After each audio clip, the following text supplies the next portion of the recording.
তুমি কোন শহরের মাইয়া গো লাগে উড়াধুরা।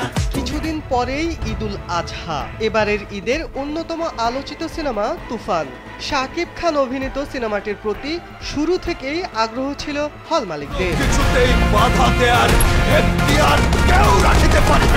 তবে সেন্সর ছাড়পত্র পাওয়ার পরও বিপাকে সিনেমাটি, কারণ অতিরিক্ত রেন্টাল দাবি করায় সিনেমা হল মালিক ও বুকিং এজেন্টরা বেঁকে বসেছেন।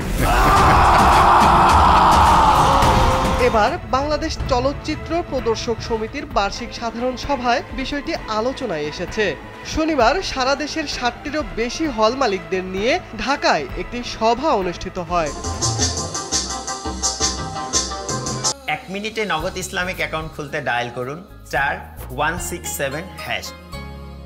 সভায় উঠে আসে সিনেমা হলের সংস্কার, নতুন হল নির্মাণে বাংলাদেশ ব্যাংকের যে ১,০০০ কোটি টাকার পুনঃ অর্থায়ন তহবিল ঋণ দেওয়ার অগ্রগতি না থাকার অভিযোগ ও হিন্দি সিনেমা চালাতে দেওয়া, সিনেমা মুক্তি দিতে যে অগ্রিম রেন্টাল দিতে হয় সেসব বিষয়ে অভিযোগ তোলেন হল মালিকরা।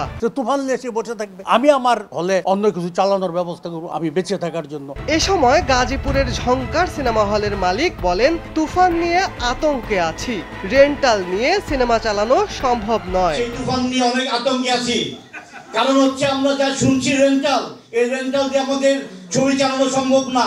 জানা গেছে এখন পর্যন্ত তুফান সিনেমার একটি স্লিপও কাটা হয়নি, যার কারণ তুফানের অতিরিক্ত রেন্টাল দাবি। এদিকে এক বুকিং এজেন্ট কালবেলাকে বলেন, আমার কাছে ঈদে তুফান ১৩টি হলে চালানোর জন্য ২.৫ কোটি টাকা চাওয়া হয়। সিনেমার বাজার তো এত বড় নয়, তারা কি গ্যারান্টি দিতে পারবে এই সিনেমা ব্যবসা করবে? আমরা লস দিয়ে অতিরিক্ত রেন্টাল দিয়ে সিনেমা চালাবো না, লাগলে ঈদে পুরনো সিনেমা চালাবো। তুফান খুব ভয় পাইছি রে। তুফানের ম্যানেজার শহীদুল্লাহ স্বীকার করেছেন, রেন্টালের কারণে এখন পর্যন্ত সিনেমাটির কোনো স্লিপ কাটা হয়নি। তুমি চাইলে তোমায় কিনা দিমু লাল ফেরারি গাড়ি। শিবলি আহমেদ, কালবেলা।